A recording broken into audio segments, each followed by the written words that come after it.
Let's declare Luke 4:18 to 19. 1, 2, 3, go. The Spirit of the Lord is upon me because He has anointed me to preach the gospel to the poor. He has sent me to heal the brokenhearted, to preach deliverance to the captives and recovering of sight to the blind, to set at liberty them that are bruised, and to proclaim the acceptable year of the Lord. Our God is Jesus, the Anointed One. Amen? Palakpakan natin si Lord. Praise God. At ngayon naman po, i-declare po natin na ating JA1 culture. Okay? Let's declare 1, 2, 3, go! I am a blessing. I am anointed. I am a deliverer. I am a good follower. I don't destroy, I build.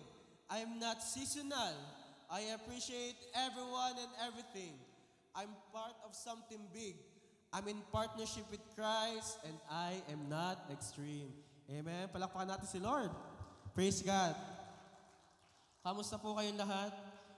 Sino dito kulang ang tulog? Yan, amen, yan. Opo, nag-iba po tayo ng time kanina, no? Nung nagbago po, instead na magiging 3 a.m. pa lang, kita ko sa orasan ko, gising kasi ako, pag munti ka na maging 3 a.m. Bago mag 3 a.m., bigla na lang naging 4 a.m. Yan. Gano'n na nangyari kanina. Kaya I pray and I hope, walang aantukin ngayon. Amen. Sabi mo sa katabi mo, hindi ka aantukin. Hindi ka aantukin. Kung kayo inaantok, may kape sa baba. Praise God. At kakaiba ngayong araw, no? Kanina kita ko mga story talaga nga naman, no? May nag-i-snow doon, no? May nag-i-snow din eh. Alam niyo po maganda yan. Bakit? May binubuo sa bago si Lord. May binubuo sa bago si Lord. Sino naniniwala doon? Amen. Sige, palakpakan natin si Lord. Ayan. Sino pong ready sa i-reveal ni Lord ngayon? Tingnan mo yung katabi mo, ready ka na ba? Ready ka na ba? Kapag hindi pa, maging ready ka na. And I believe today will be a day na yung upgrade mo ay talagang mararanasan mo. Sabi mo nga sa tabi mo, today is a day. Mangyayari ang upgrade mo. Sabi mo naman sa sarili mo, today is the day. Matatanggap ko ang upgrade ko. Kanino yon? Amen. Palakpakan natin si Lord. Praise God. Sige po, wag na po tayong, diretso na po tayo. Yan.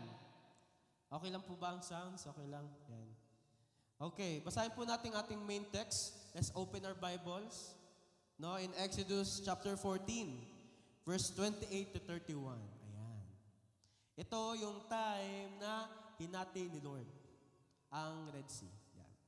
Exodus 14, verse 28. It says there, Then the waters returned and covered all the chariots and charioteers, the entire army of Pharaoh, lahat ng army.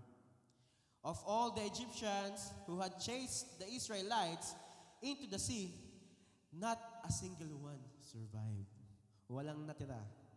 Verse 29, But the people of Israel had walked through the middle of the sea on dry ground as the water stood up like a wall on both sides. Na-imagine niyo yun?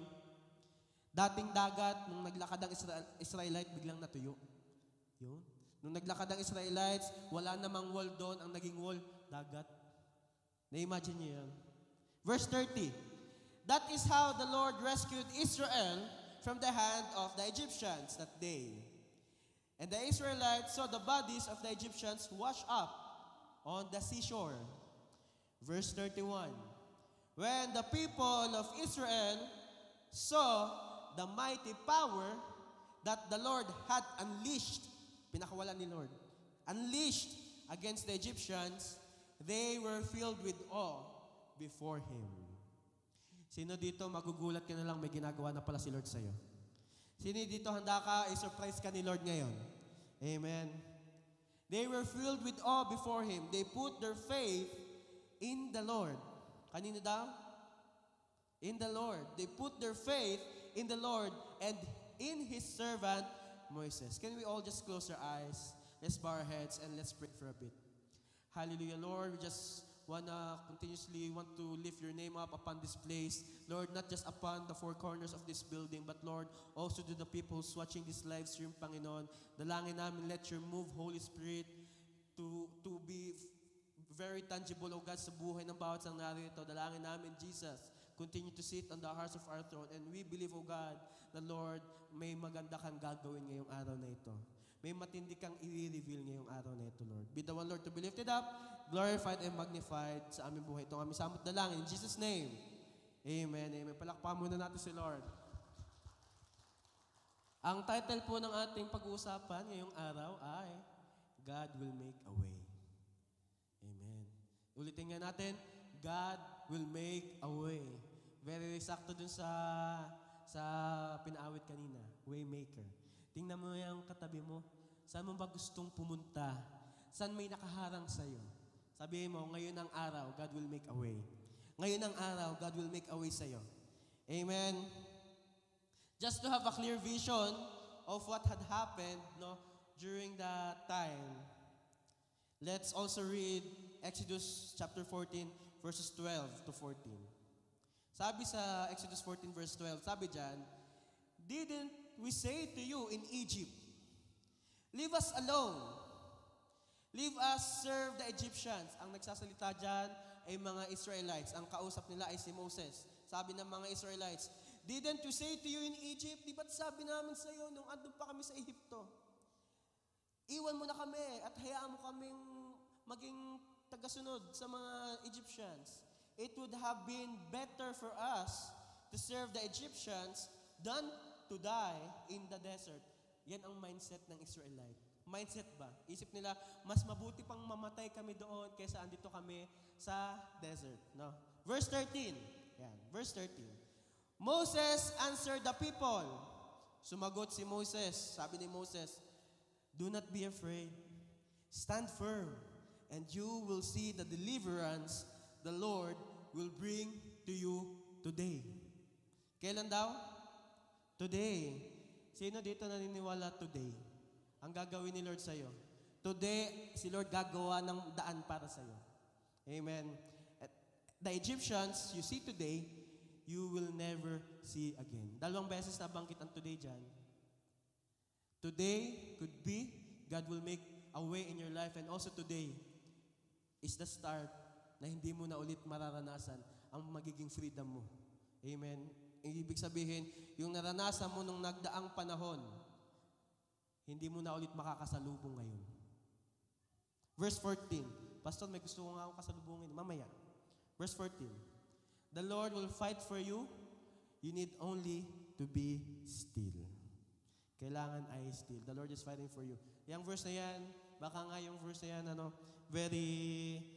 we used to declare that verse that the Lord is fighting for us. We used to write that verse sa mga VOTD, verse of the day, o kaya naman sa life verse, no?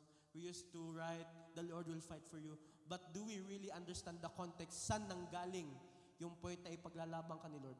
Sino dito alam mo na pinaglalaban ka ni Lord? Sino dito ang alam mo kalaban mo yung katabi mo? Sino dito alam mo ang kalaban mo ay si Lord ang bahala doon? Sino dito ang alam mo, ang laban mo, tagumpay na dahil kasama mo si Lord? At ang mangyayari, alam niyo po, i-impress ngayon ni Lord sa atin ngayong araw. Kapag si Lord ang gumawa, walang makakapigil. Amen. Alam niyo, going back to that verse, that was the time ang Israelites, nagbago sila ng pangalan.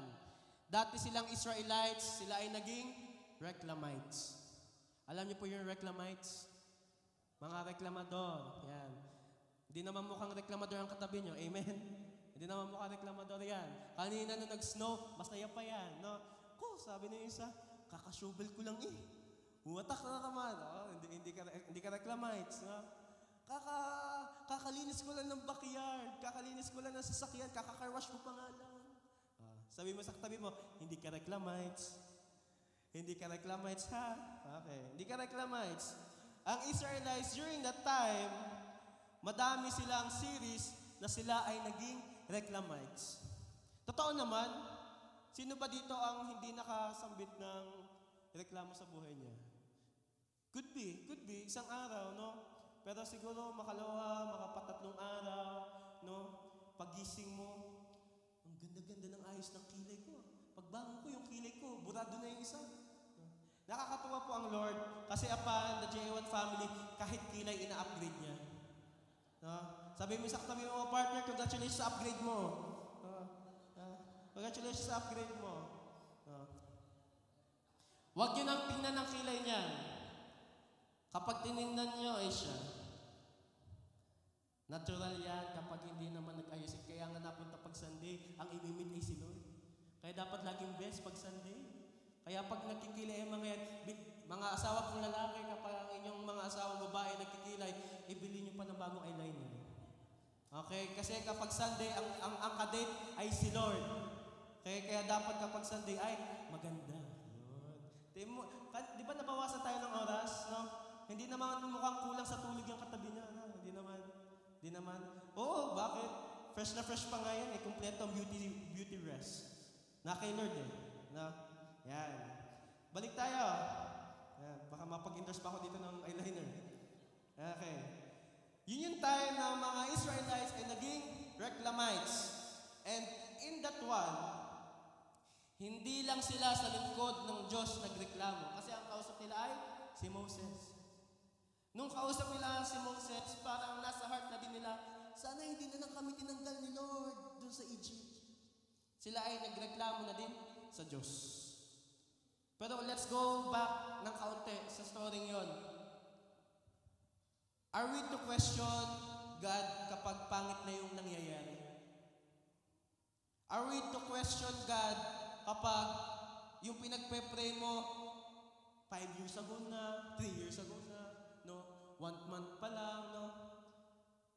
Do we really have the right to be in the position of asking, Lord, sana hindi na lang yun.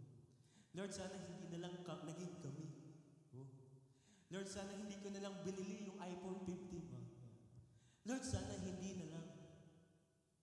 Are we to put God in a hot seat na, Lord, akala ko sinabi mo. Lord, akala ko sinabi mo na gagawin mo ito sa amin. Lord, akala ko sinabi mo sa iyong salita. Yeah. Lord, mabuti pa nung nasa Egypt kami, may pagkain kami. Or in other words, Lord, bakit nung nakilala kita, saka dumami yung mga challenge ko? Lord, bakit nung nakilala kita, bakit saka dumami yung mga iniintindi ko? Lord, I believe, kahit po ako, na-experience ko na meron akong point in some days na, Lord, tinatanong ko si Lord, gagawin mo pa ba? Lord, ibibigay mo pa ba? Napapatanong tayo eh. Bakit? Minsan, natatanong natin si Lord ng ganong question kapag dumadating na sa point na tayo ay nasa point na akala natin wala nang daan. Tayo ay nasa dead end na. Kapag GPS, sinunod mo ang GPS, pagdating mo sa GPS, pagdating mo sa location mo, ba't ito'y sarado?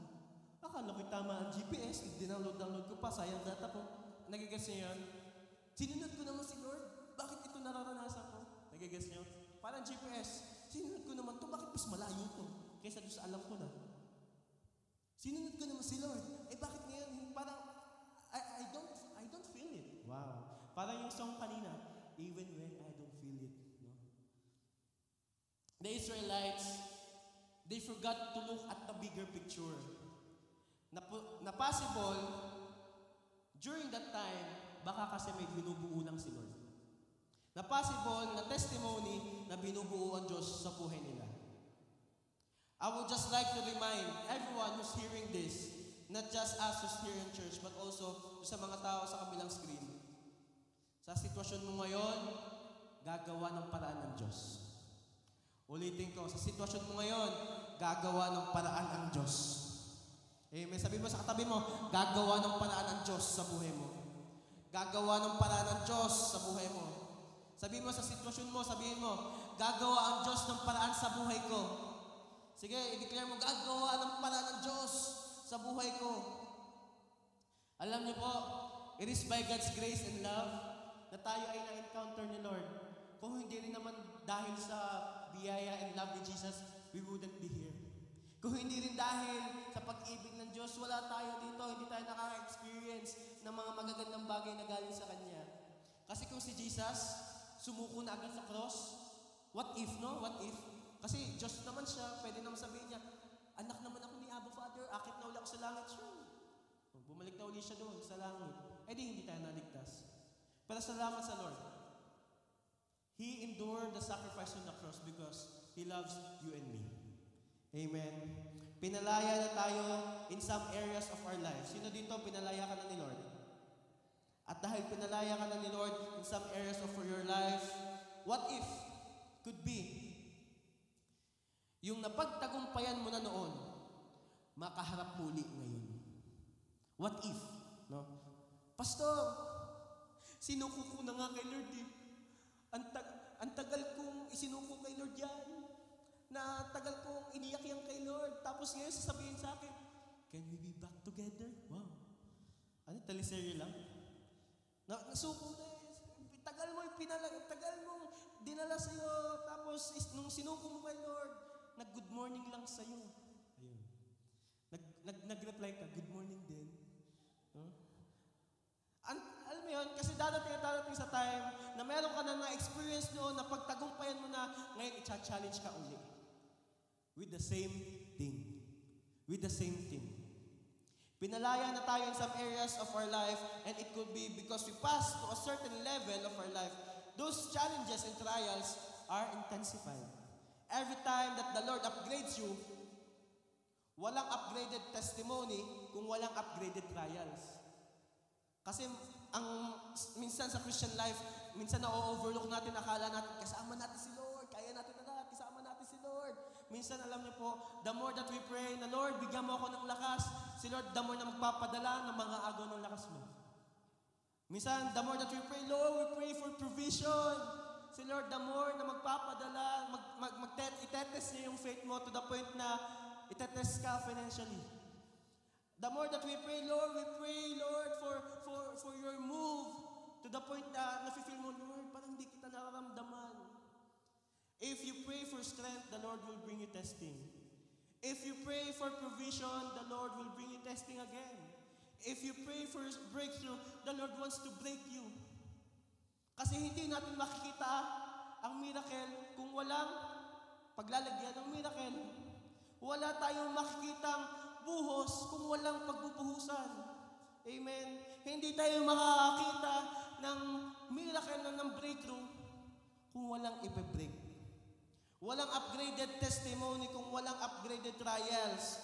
Minsan nababasa ko sa Facebook, sabi doon, Lord, hindi ako ang strongest soldier mo. Wag mo na ipadala sa akin ang strongest battles. Ayaw ko na.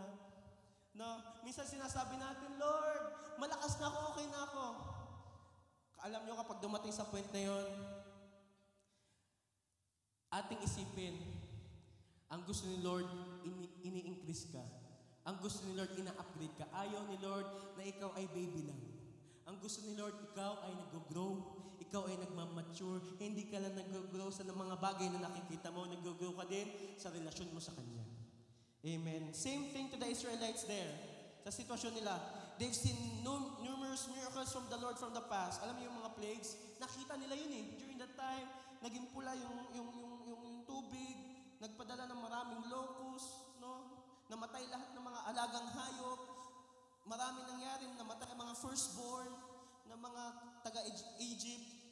They've seen numerous miracles from the Lord before they reached the Red Sea.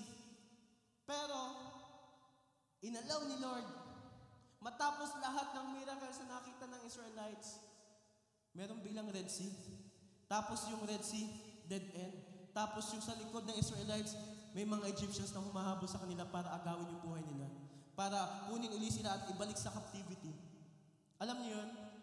One step forward sometimes felt like two steps backward.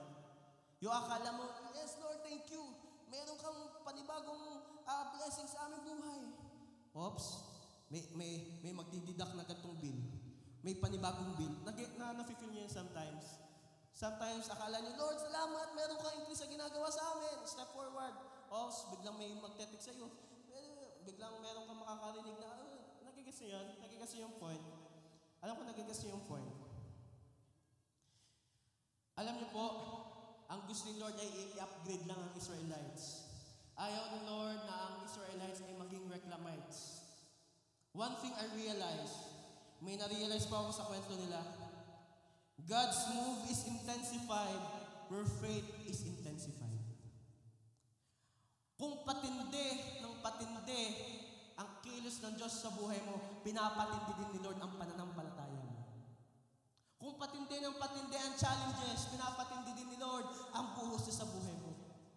Kung patindi ng patindi ang mga trials, pinapatindi din ni Lord ang testimony mo.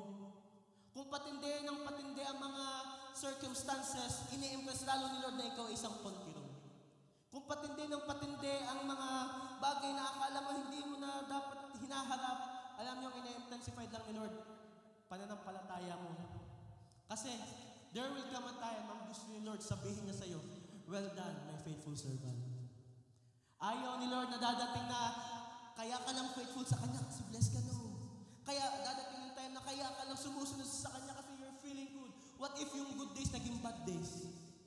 What if yung feeling good naging feeling bad? Minsan meron pang reaction sa Facebook, feeling me. Hindi ko alam kung nakapag-ano kayo ng reaction, feeling me, feeling sad, feeling worried. No? Tandaan niyo yung sinabi natin before, ang nagpanik, humapa, ngit. Tingnan mo yung katabi mo, nagpapanik ba yan? Hindi naman. Hindi naman. Kasi fresh ka eh, maganda ka eh. Ayun. Bagong kilay daw. Yan. Yan. God's move is intensified where faith is intensified. Pinapataas lang ni Lord ang faith mo. Dahil itong taong ito, i-upgrade talaga ni Lord. At kapag nag-upgrade si Lord, kailangan yung pagbubuhusan niya upgraded din. Pwede ba namang ibubuhos ni Lord sa iyo ay 3 liters, ang kaya mo lang sa hiluhin ay 5 ml? Pwede ba namang ibubuhos ni Lord kasing laki ng Olympic swimming pool, tapos ang kaya mo lang sa hiluhin isang tabo? Na-imagine niyo yun? Sa paglaki ng buhos, sa paglaki ng pagtanggap. Amen. At sa paglaki ng pagtanggap, walang lumaking space, walang magtatayo ng bahay, di ba? Hindi naman pwede ang dudukalin mo lang isang paso. Sa paglaki ng bahay, sa paglawak ng dinudukal, sa paglawak ng pinaglalagyan ng sukat, sa paglawak ng tinatanggal ng lupa, same thing to our faith, same thing to our relationship with God. Sa paglawak ng ginagawa ng Diyos sa buhay ng bawat isa, sa pagtindi ng pagkilos ng Diyos sa buhay ng bawat isa, pinapalawak din ni Lord ang kilos sa buhay mo. Nagigets po ba natin? We've seen how God provided a fish for Jonah. Tandaan natin yung story last week. Si Jonah, nung tumakas siya, no, sa pagkatawag ni Lord sa kanya, anong ginawa ni Lord? Si Lord nagpadala ng malaking isda para si Jonah makabalik sa calling niya. Antindi ano? Lumayo na nga sa calling ni Lord. Si Lord pa rin ang nagpadala ng way para ibalik si Jonah sa kanya. Ang tindi ni Lord.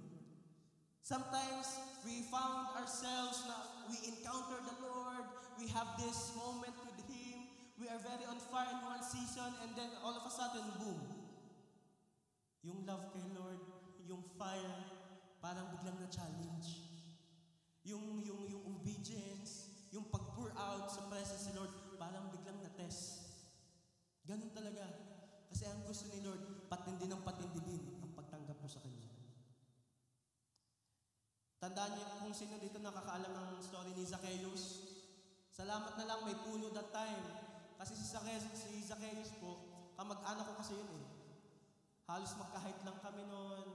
Tapos, kung walang puno, kung walang provide na puno si Lord, hindi makikita ni Zacchaeus si Jesus. Tandaan niyo yung story na merong magtutropa, tapos yung isa sa kanila may sakit. Ang ginawa nila, binutas nila yung bubong. Salamat na lang may bubong. Pastor, bakit may bubong? Kasi sa sobrang dami ng tao that time, the time ni Jesus, siya ay nag-share, gumagawa siya ng miracles, yung daanan sa pintuan puno ng tao. Dahil puno ng tao, yung magtutropa, hindi kailangan makaranas yung tropa natin ng healing, kailangan makaranas yung tropa natin na encounter kay Jesus. Ang ginawa nila, gumawa sila ng daan sa bubong. Ang tanong ko po sa inyo, gumagawa ba tayo ng daan para yung loved ones natin makalapit kay Lord? Anong bubong ang kaya mong butasin?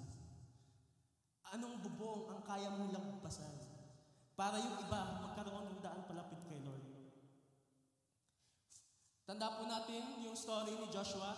Nung umikot sila sa palibot ng Jericho walls, kung nabasa na po natin yung story yun, nung umikot sila sa palibot ng Jericho walls, biglang bumagsak ang Jericho walls. At ang nangyari sa pagbagsak ng Jericho walls, itong maganda, bumagsak yung wall, tapos yung wall naging rampahan nila papasok ng Jericho.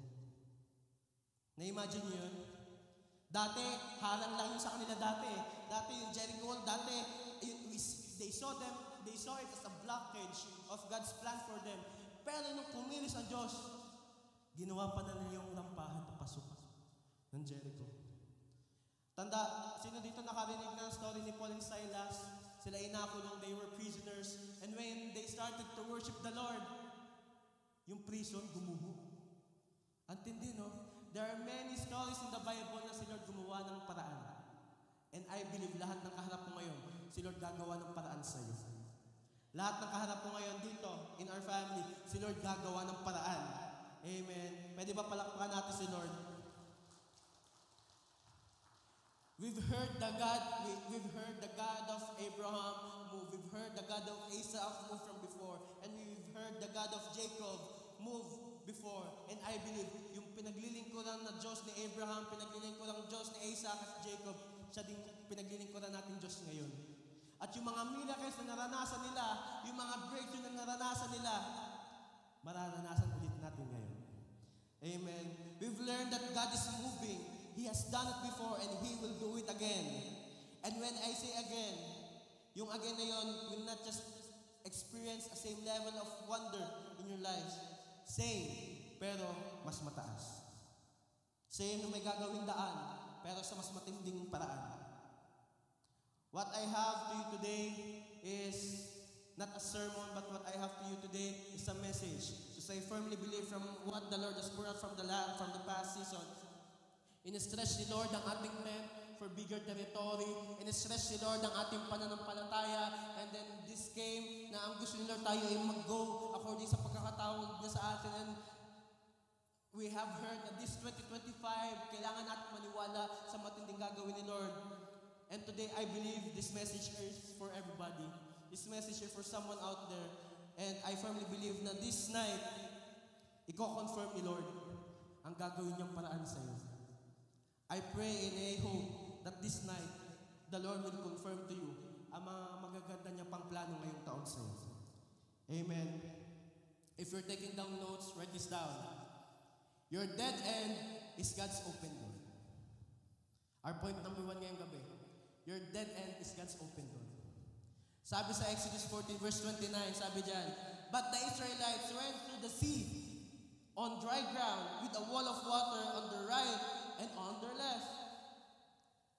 If ilalagay natin yung sarili natin sa mga Israelites na dating reclamites, nagreklamo sila, pero ang Lord gumawa pa rin ng paraan sa kanila. Tinanong nila ang Diyos, pero ang Diyos, binigyan pa rin sila ng rescue out of the hand of the Egyptians during that time. What if, darating yung time na ma-experience natin, Lord, baka naman pwedeng ako muna. Yun. Nagdaan yung mga, alam niyo po, I've researched, anong date ngayon? March 9. Yesterday was March 8. And yesterday, it marks 5 years na since nag-lockdown ang buong mundo. 5 years ago, nag-lockdown ang buong mundo at ang Lord ay gumawa ng paraan para ang buong tao, buong sanlibutan, mayaman, mahirap, may kaya wala, malakas at mahina, matanda, bata, gumawa si Lord ng paraan upang ibalik uli ang humanity sa Kanya. Miski pangit, we've seen how it affected our economy. Nagmahal ang gas. Dati tanda ko ang gas yung nagpapagas ako. Cents lang yan. Nasa 80, 90 ganyan. Ngayon nasa 145. Munti ka na siya maging 180 last time. Alam niyo po,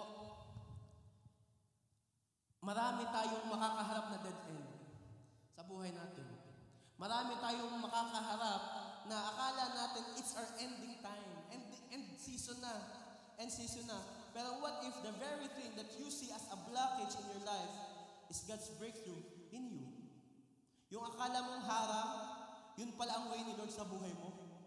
The very thing that is stopping you, God will use it for you to go. The very thing na nang-aagaw ng hope mo, God will use it to strengthen you. The very thing na nang-aagaw ng faith mo, the Lord will use it to increase your faith. The very thing that you thought breaks you the most, God will use to build you the most. Alam niyo po, God sets the natural aside to give way for the supernatural. Kasi nung time ng mga Israelites, malapit ng mga Egyptians sa kanila, si Lord, hindi lang siya nagpapakita ng mga bagay na kaya niya. Because remember, the Red Sea has been there way before the Israelites came there. Bago pa sila habulin ng Egyptians, bago pa sila makalaya mula sa pagkahawak sa kanilang mga Egyptians, nandun na ang Red Sea. Andun na ang Red Sea. Same sa situation natin. Bago natin harapin ang isang sitwasyon, alam mo na sa sarili mo, nahaharapin mo yun. Bago pa natin makita ang isang pangyayari, parang nire-remind ka na ni Lord, anak, baka maharap mo to. Bago ka makarating sa isang chapter na iyong buhay, nire-ready ka na ni Lord in this certain area. Nag-school ka. Dahil nag-school ka, alam mo, naitetest ka ni Lord. No? Ikaw ay nagkaroon ng mga panibagong opportunity, and because you have new opportunities that it is in front of you, alam mo na yung hindi mo pa na mga nararanasan noon ay itetest ka ngayon. Example, sa mga nagpre-pray ng mga bagong job, no? Na mga job na hindi mo pa na-experience before. Dati, sanay ka lang sa shout out sa mga nag-work sa fast food. Dati, sanay ka lang sa mga drinks, ganyan, no? And burgers and stuff, no? Nakapag-A&W kasi ako before. Tapos, nung nag-graduate ka, meron kang natapos na magandang degree, ganyan. Eh, hindi ka sanay. Ang nangyari, sasabihin mo, sana nagtitinda na lang ako ng burger. Sana nagbebenta na lang ako ng drinks. Wow. Sana dun na lang ako. Sana. Huwag kang huminto sa kung saan sanay ka na. Pumunta ka dun sa kung anong kaya pang gawin ng Diyos sa'yo. Kasi makikita natin, sanay silang may dagat doon, pero hindi sila sanay na yung dagat mahahati. Sanay silang may dagat doon, baka nga yung iba nung una, nung wala pa yung mga Egyptians, baka nga yung mga bata nagsiswimming pa dun eh. Baka nga yung iba naggagawa pa ng sandcastle sa tabi. Baka nga yung iba nag-fishing pa dun. But never in their mind, naisip nila yung dagat mahahati. Never in their mind na pumasok sa isip nila, yung dagat pala possible na maging walls. Imagine natin, kung malalim yung dagat na yun, ibig sabihin, mataas din yung pagkakahati. Mataas yung tubig. Baka nga mas mataas pa sa mga building na yan. Kasi ang sabi sa verse, they walk in dry ground. Lahat ng tubig naging wall. What if yung bagay na hindi ka sanay, diyan maghimala si Lord sa'yo. Yung akala mo, imposible naman yan. Gagamitin ni Lord. Kita niyo ga, meron tayong guest speaker kanina eh. Hindi niyo nakita ang guest speaker natin kanina. Ayun no. Hindi niyo, hanapin niyo mamaya, meron tayong guest speaker eh. Diba? Biyaya ni Lord, all glory to God. I'm really amazed how God have moved sa buhay ng mag-asawang yun. I'm really amazed. Kagaya ng isang Red Sea, even I have never thought that the Lord will split the sea into two. Pero ito ang sasabihin ko sa inyo. Kung ano ang hindi mo kayang isipin, diyan kikilos ang Diyos. In other words, God sets the natural aside para magkaroon ng kaganapan yung supernatural sa buhay mo. Remember, the Red Sea has been there way before the Israelites came there.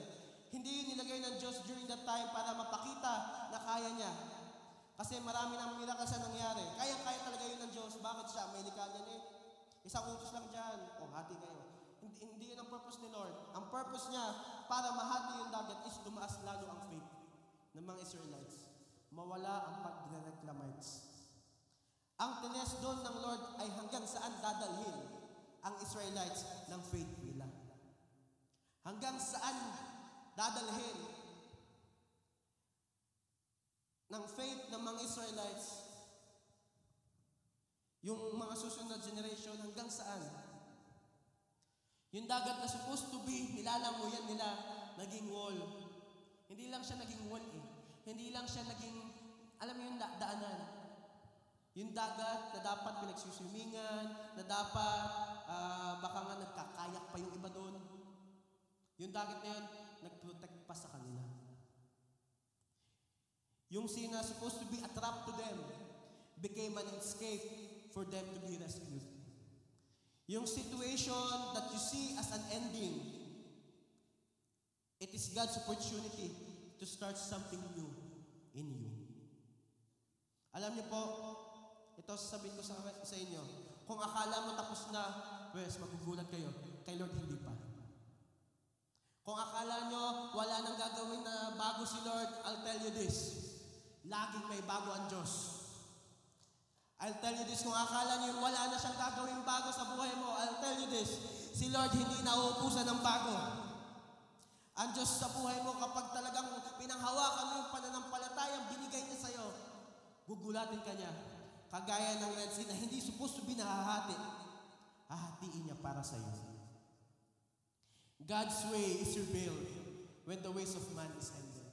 Kaya I firmly believe that in this time, that in this season, alam niyo po, I'm amazed kapag nakikita ko yung mga memories. Sino dito nagtitingin ng memories sa Facebook?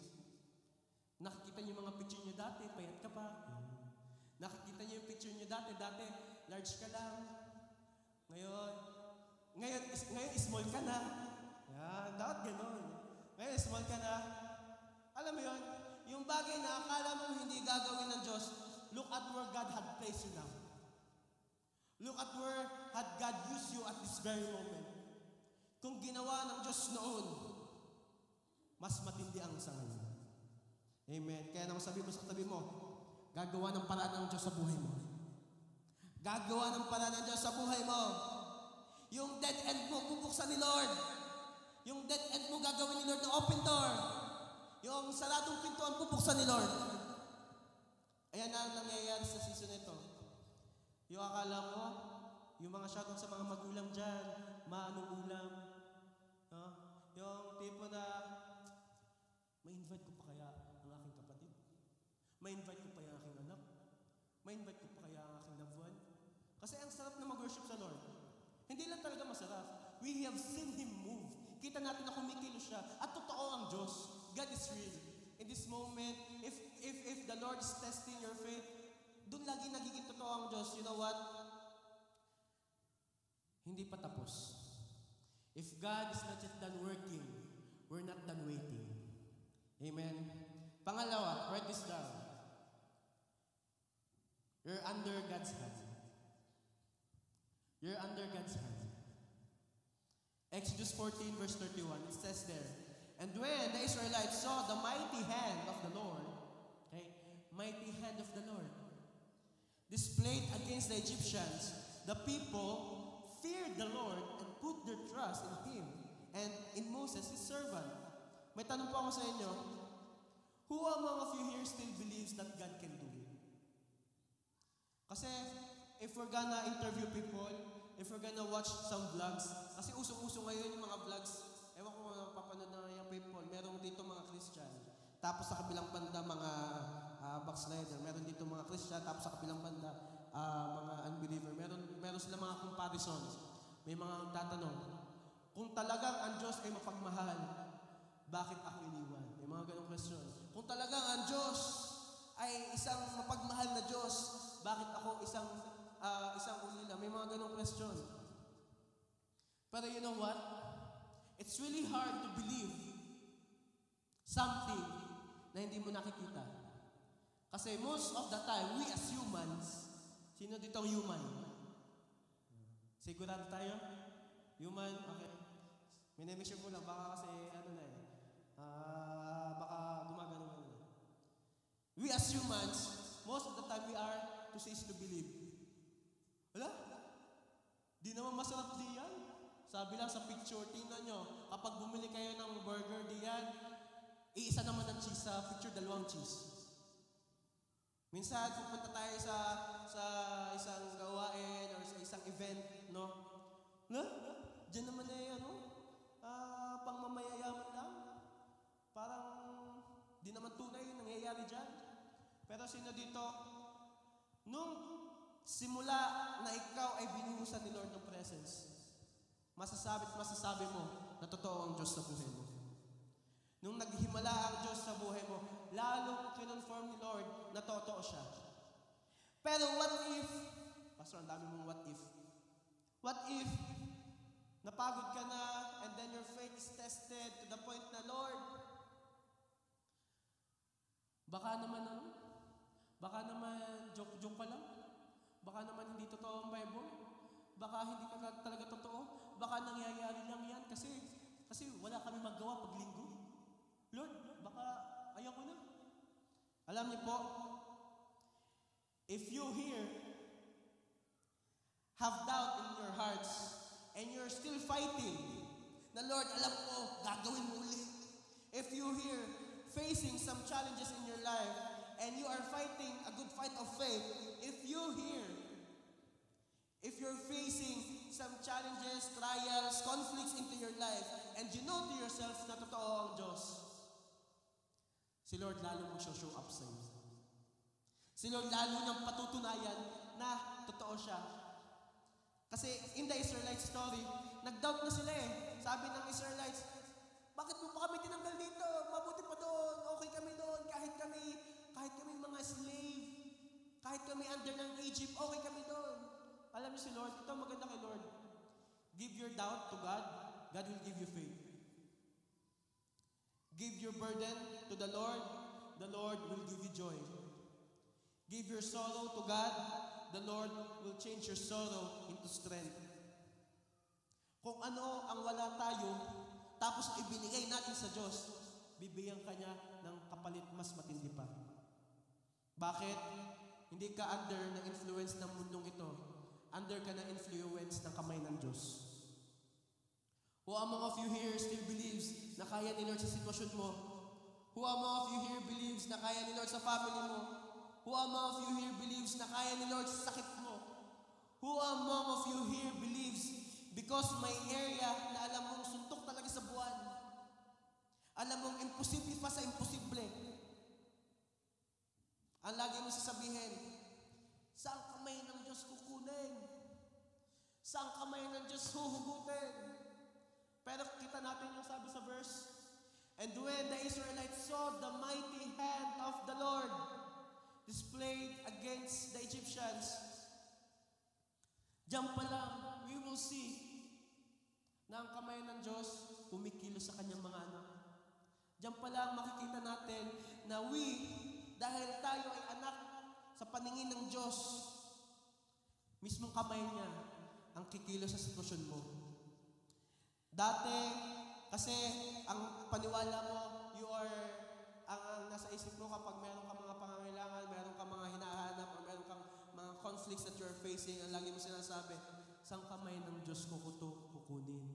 Saan kamay ng Diyos ko to huhugutin? Ngayon ang sasabihin mo, God's hand is at work in my life. Sino dito naniniwala, God's hand is at work in you? Sino dito naniniwala na kamay ng Diyos ang kikilos na ngayon sa'yo? Sino dito naniniwala na yung unchangeable presence na kamay ng Diyos, mararanasan mo? Alam niyo po, sino dito nakakilala kay David? Hindi po yung sasakyan ko. David po kasi pangalan, no? Sa story ni David, when King Saul was about to throw a spear to him, alam po natin yung story, kasi gustong patayin ni King Saul si David. Tapos binato ni King Saul si David ng isang spear. Ang nangyari, hindi natamaan si King David, samantalang sila lang dalawa noon sa room. Kumilos ang kamay ni King Saul.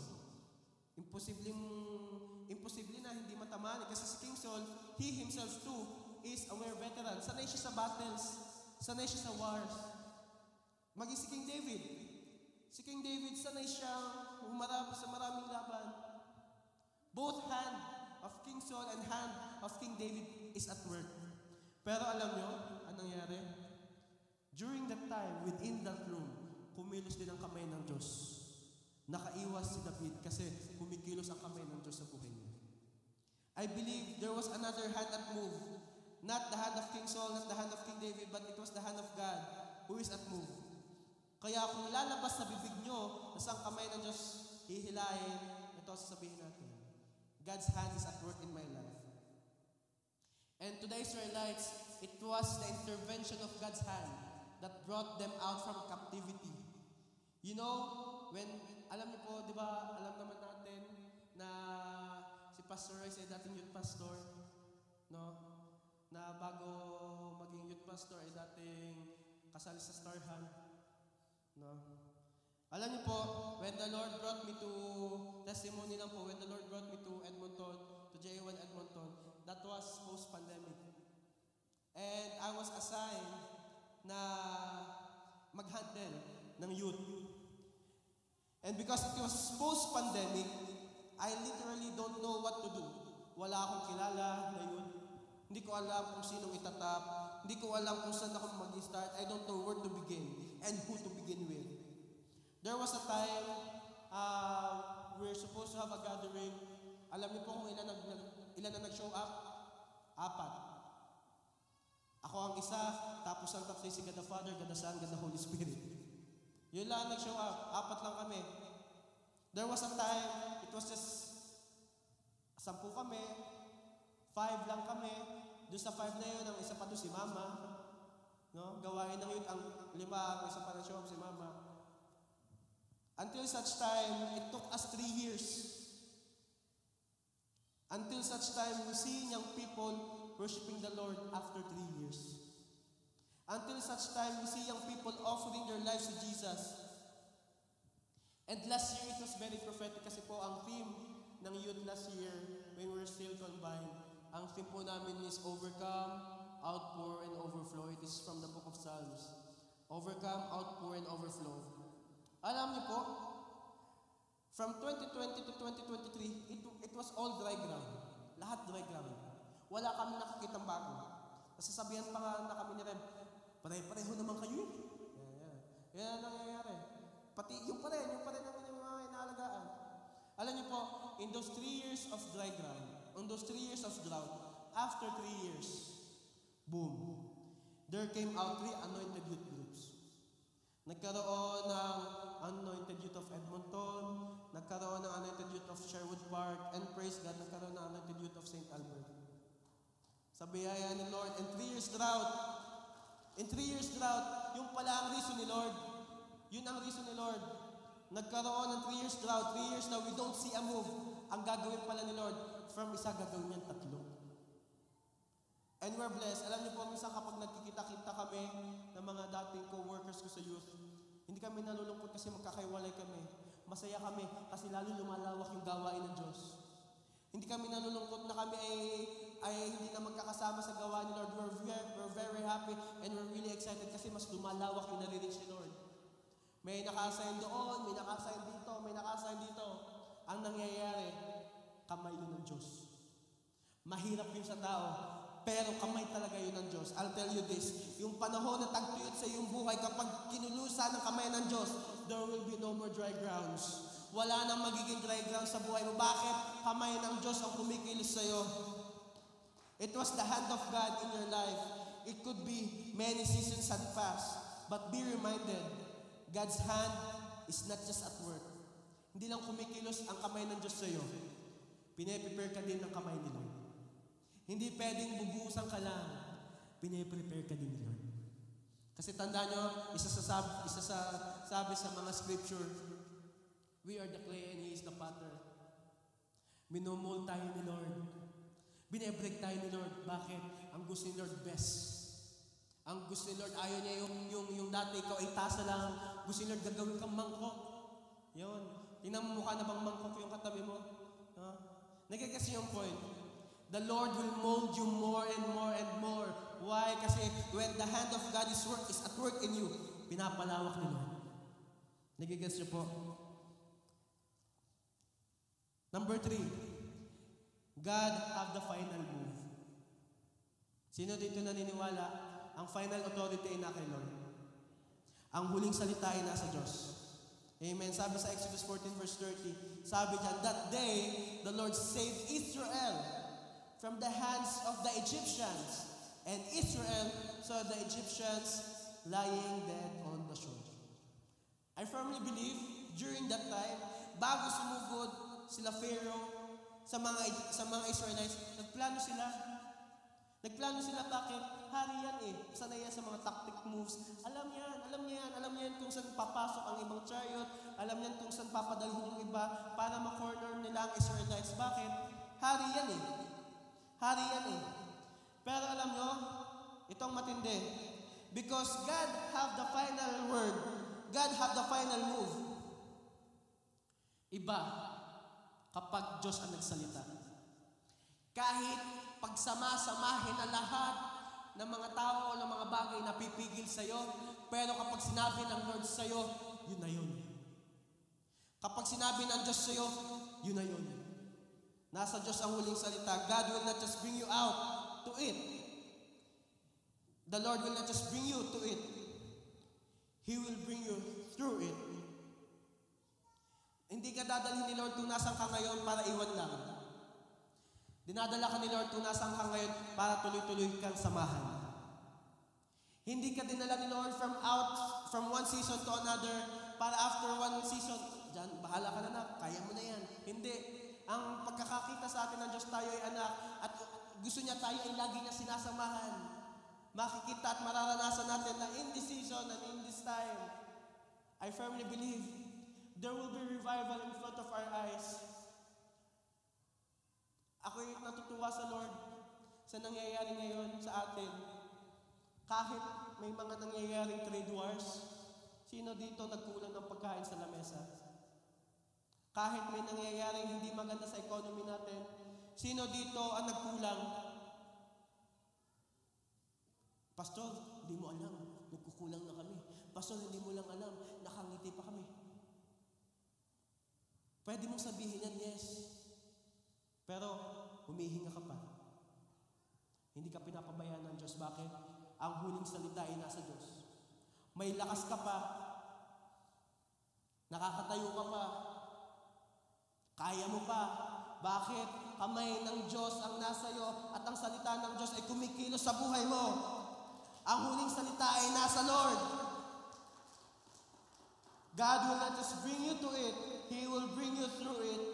He's the God who holds it all together.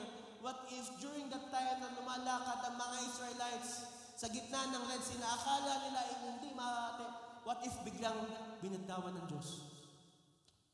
Hindi lang mga Egyptians ang nalunod. You know what? When God bring the Israelites in the Red Sea, He didn't bring them there to drown them, but to drown what's chasing them. Kapag hinati ng Diyos ang Red Sea sa buhay mo, kapag may ginawa si Lord na supernatural sa buhay mo, hindi haalaw ni Lord na bumagsak ka. Ang ipapabagsak ni Lord, yung nagpapabagsak sa iyo.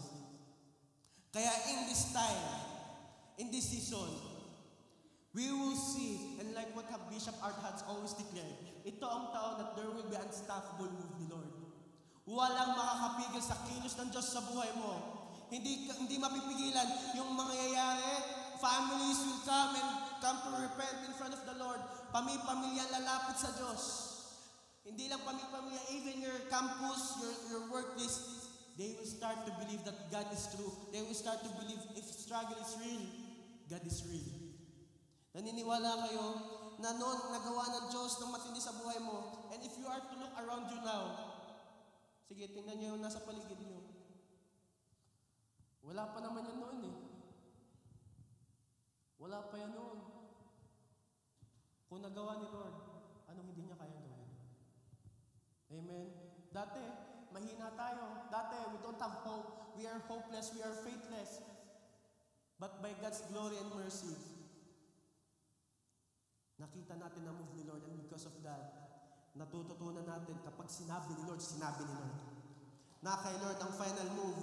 Nasa Diyos ang final say. Kaya sabi mo sa katabi mo, may gagawa ng paraan ng Diyos sa buhay mo. Gagawa ng paraan ng Diyos sa buhay mo. Na kay Lord ang final say. Ang final move ay si Lord because the Lord had hardened the heart of Pharaoh. Binatigas ni Lord ang heart ng Pharaoh eh. Kaya ang gusto ng Pharaoh kunin uli pabalik ang mga Israelites. The most powerful man that time. Nagplano siya to take the Israelites back to the Egyptians for their captivity. Pero still, kapag ang Diyos ang nagsabing malaya ka. Whom the Lord had set free, He is free indeed. Amen. Could be in your situation, the enemy is trying to attack with the same tactics he used to you before. Yung mga napagtagumpayan mo na noon, pwedeng i-allow ni Lord na itest ka uli. Bakit? Sabi sa Proverbs 16 verse 1, sabi dyan, we humans make plans, but the Lord has the final word. We might have faced many sickness, we have faced many challenges in front of us. Pero anong sabi ng Diyos dyan? Anong sabi ng Diyos sa family mo? Anong sabi ng Diyos sa mga relationships mo? Anong sabi ng Diyos in regards sa relationship niya sa'yo? Anong tawag sa'yo ni Lord? Anong sabi ni Lord in regards sa certain area ng buhay mo? Anong sabi sa'yo ni Lord? Can I ask for the worship team? Alam niyo po, we as humans, marami tayong pinagtatagumpayan. Tama? Marami tayong mga challenges.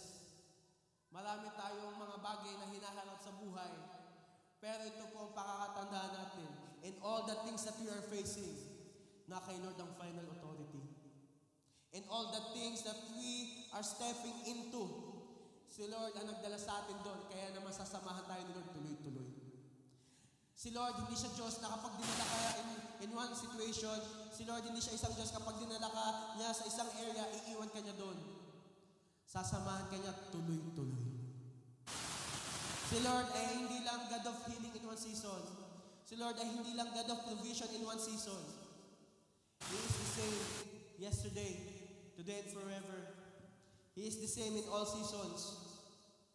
And I'm telling you this because I'm excited sa gagawing patotoo ng Diyos sa buhay ng bawat isa.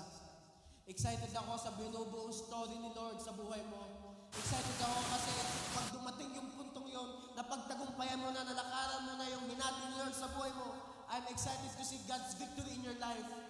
I'm excited to see how God have brought you from being slave into victors. Alam niyo yun, dati kang victim pero ngayon victors ka na. Dati puro ka conflict pero ngayon conqueror ka na.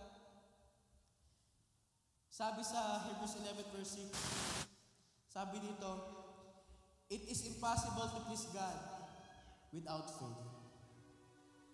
Anyone who wants to come to Him must believe that God exists. Totoo ang Diyos. I'll tell you this, totoo ang Diyos. Ang Sunday ay hindi mo lang Sunday routine. You are worshiping the Lord kasi alam mong totoo ang Diyos. In your depression and anxiety, hindi nabawasan ang pagka-Diyos ng Diyos.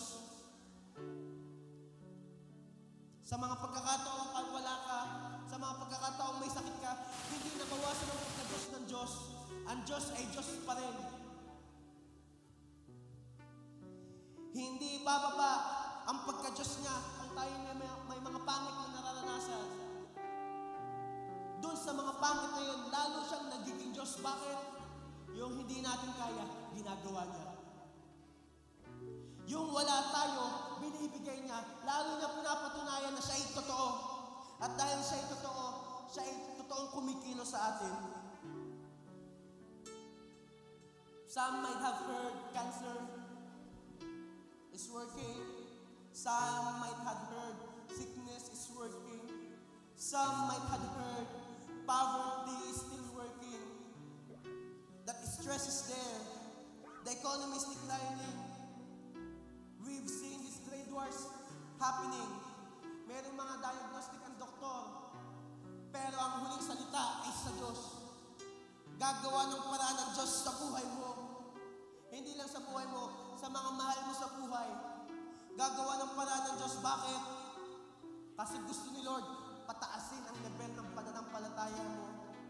Gusto ng Diyos lalong makilala siya sa buhay mo. Gusto ng Diyos maging reveal na reveal siya sa buhay mo. Bakit? He is about to make a way when there seems to be no way. As sabi dyan sa verse, it is impossible to please God without faith. Alam niyo po, this time I feel it in my heart. The Lord, the Holy Spirit is stirring the faith in you. The Lord, the Holy Spirit, He is stirring up the faith that He has given unto you. Ang gusto ni Lord ngayon, yung pananampalatayang meron ka, gusto niyang i-upgrade.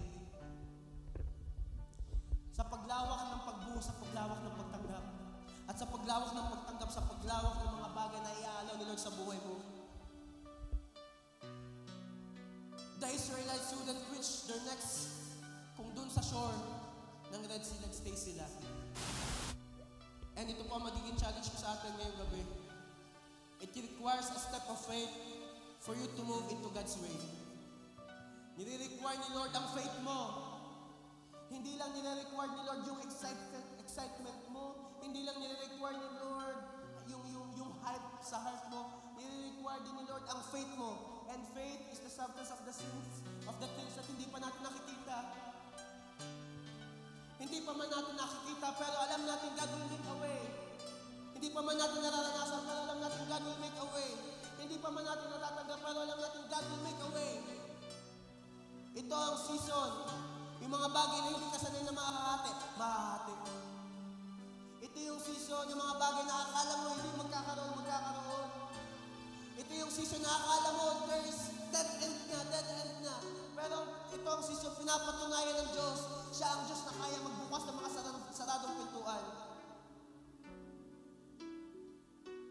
They had stepped with faith. The Israelites had stepped with faith. Kung tayo yung Israelites noon, anong ma-feel mo? Lalakad ka sa gitna ng nahating tubig. There could be fear. There could be doubt. There could be many what if katumba yung tubig. What if yung lumalangoy na pating sa tubig nung biglang mong ganun. What if, alam mo yung madapa ako sa tubig, maabutan ako mga Egyptians. Alam nyo, nire-require lang ni Lord sa atin, hakbangan mo nung may pananampalataya. At sa paghakbang mo, kahit sarado pa, si Lord na magbubukas. Paghakbang mo, kahit wala pa, si Lord na maglalagay. Can we all stand up? And we're gonna pray. Let's close our eyes. May dinidil ang Diyos ngayon. Not just to you, but I firmly believe may dinidil ang Lord sa generation na ito. May dinidil ang Lord sa church. May dinidil ang Lord sa kanyang body. May dinidil ang Lord sa family mo. May dinidil ang Lord kung sa mang area kanya tinanim. May dinidil si Lord. At isa lang ang outcome niyan. From slavery, you will experience victory. Isa lang ang magiging outcome niyan. Dahil God will make a way, makikita mo yung hindi sanay ang tao, yung imposible sa tao, dyan pakikilos ang Diyos. Dyan po may papatunayan ng Diyos na siya'y totoo, siya'y gumagawa pa rin ng himala, siya'y mapagmahal na Diyos. Kahit ano man ang mangyari, kahit alam natin na talo na tayo, pero ang Diyos sasabihin sa'yo, anak, I have won the victory for you. There could be times that we have thought that the battle is over, pero God is reminding us right now that the battle belongs to the Lord. The Israelites wouldn't reach their necks kung doon sa shore sa Red Sea nagstay sila. They had stepped with faith, with walls of sea on both of their side. Inilaban nila sa pananampalataya. Inilaban nila sa paniniwalang God will make a way when there seems to be no way. Tandaan niyo po ito. Gagawa ng paraan ang Diyos sa buhay mo. Gagawa ng paraan ang Diyos sa buhay mo. I want this to be impressed into your hearts. Gagawa ng paraan ang Diyos sa buhay mo. Yung ang tagal mo nang hinihingi, ang tagal mo nang hinihintay, ang tagal mo nang pinapanalangin, Lord, tulungan mo ako. Ayaw ko na nito, gusto ko na lumaya dito. Gagawa ng paraan ang Diyos sa buhay mo.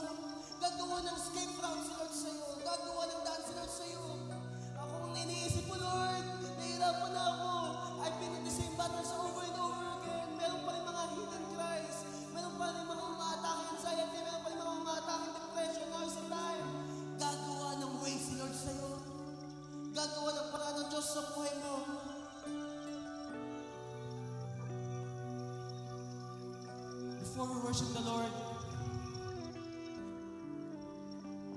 pwede ba natin sabihin, Lord Jesus, we humble ourselves to you. And Lord, forgive us in all of the things we have done against you. This time, Lord, help us to live with faith that glorifies you.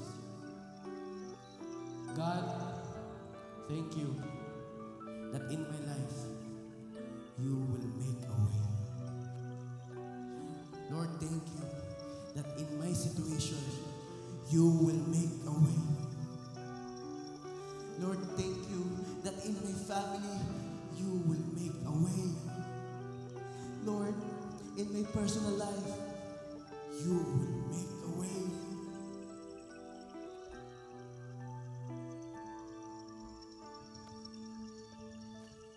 Church, be ready. Gagawa ng paraan ng Diyos. Gumagawa na ng paraan ng Diyos sa buhay mo. Gumagawa na ng paraan ng Diyos sa buhay mo. Use this time. Use this time to step forward with faith. Come on. Let's worship the Lord. Kung naniniwala kang God will make a way in your life, come on, worship Him.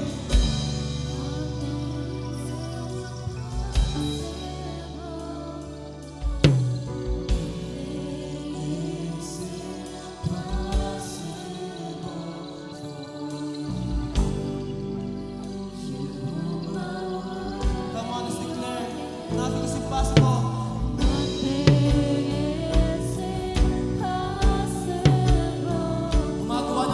Sa buhay mo.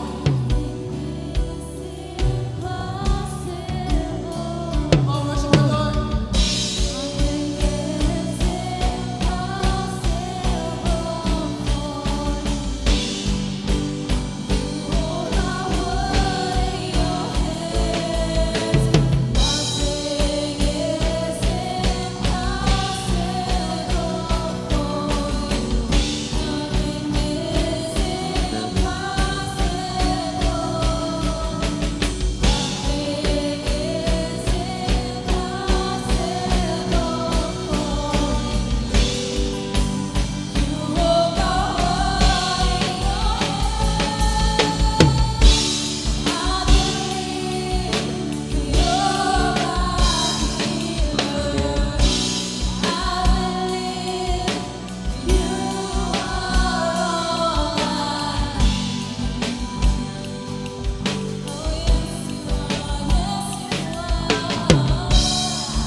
That we believe that God will do it again.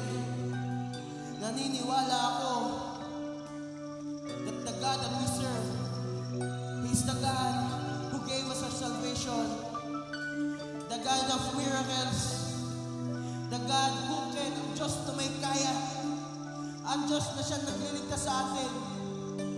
At dahil doon, hindi lang siya gumagawa ng paraan, gumagawa siya ng bagong daan sa buhay mo. Gumagawa siya ng mga bagong bahay, bagong bagay. And now's the time that we will see into our eyes. He will set aside the natural to give way for the supernatural. Your Red Sea is departing now. Thank you, Jesus, for the last time. Let's worship the Lord. Say, I believe.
us in all of our days. Be the one, Lord, to be lifted up, glorified and magnified sa aming buhay. Thank you, Lord. Gumagawa ka na ng paraan sa buhay namin. We give you praise, we give you glory. This we pray in Jesus' name. Everybody say, Amen and Amen. Palakpakan natin si Lord.